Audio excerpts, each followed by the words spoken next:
नमस्कार दोस्तों, स्वागत है आपका हिंदी नॉलेज शो में। तो दोस्तों, रूस सीधे भिड़ गया है इजराइल से। जी हाँ, क्योंकि इजराइल ने रूस की जो दुनिया भर में इज्जत थी उसे लगातार पिछले 2 हफ्तों से छिन भिन कर रहा है और इससे रूस की जो पूरी दुनिया में एक ग्लोबल इमेज है उससे भी एक बड़ा झटका लग रहा है।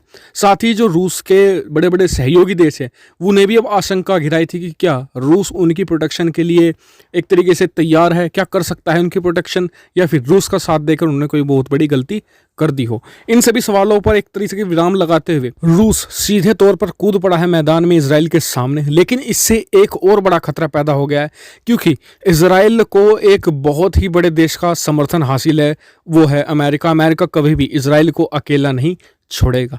तो इन सभी पर हम बात करेंगे। साथ ही भारत क्यों द्विविधम पड़ गया है इजराइल और रशिया के बीच में, सब पर डिटेल से बात करूंगा। मेरे साथ इस वीडियो में अब तक बने रहिएगा।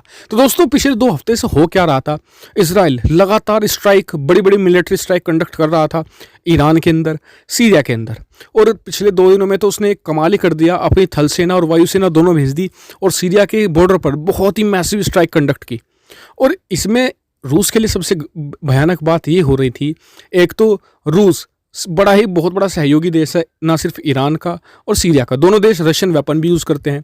तो इसमें दुनिया भर में संदेश क्या जा रहा था कि जो रशियन वेपन्स हैं वो रोकने में नाकामयाब हो रहे हैं अमेरिकी वेपन्स को और इजरायली हथियारों को, और जिससे कि पूरी दुनिया में जो रशियन बायर्स थे उनके मन में एक संदेह जा रहा था, और जो रशियन वेपन्स हैं, जो रशियन हथियार हैं, उन पर भी संदेह हो रहा था, उनकी इज्जत भी दांव पर थी।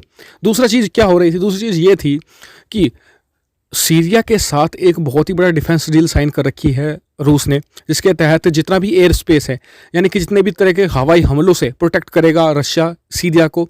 लेकिन इसमें बुरी तरीके से नाकामयाब हो रहा था रूस, और लगातार इजराइल घुसे जा रहा था सीरिया की सीमा में और उसे रोक पाने में नाकामयाब था। ना तो सीरिया रोक पा रहा था, ना ही रशिया। और इससे जो मतलब कि जो रशिया की कैपेबिलिटी थी और रशिया की इंटेग्रिटी थी पूरी दुनिया में, जो उसकी मतलब कि इमेज थी, उसको बहुत बड़ा धक्का था। क्योंकि जो दूसरे देश हैं जो रशिया पर निर्भर हैं, वो ये सोच रहे थे कि क्या जब इजराइल जैसा छोटा देश इस तरीके से बुरी तरीके से नाकाम कर सकता है रशिया को, तो बड़े बड़े देश, अमेरिका जैसे देश, उनके सामने रशिया कैसे टिकेगा। तो इन सभी सवालों पर लगाम लगाने के लिए सीधे तौर पर मैदान में उतर आया है रशिया। जी हाँ, रशिया ने बहुत ही कड़े लहजों में, आप स्क्रीन पर देखिए, बहुत ही कड़े लहजे में इजराइल को सीधी सीधी चेतावनी दे दी है कि इस बार अगर सीरिया पर कोई भी हमला हुआ तो उसके लिए परिणाम भुगतने के लिए तैयार रहे इजराइल। लेकिन जैसी ये धमकी एक तरीके से रूस ने दी, दूसरी तरफ से एक और मोर्चा खुल गया, वो था अमेरिका का। क्योंकि अमेरिका कभी भी मुंह नहीं मोड़ेगा इजराइल की प्रोटेक्शन से, वो हमेशा आएगा इजराइल के लिए।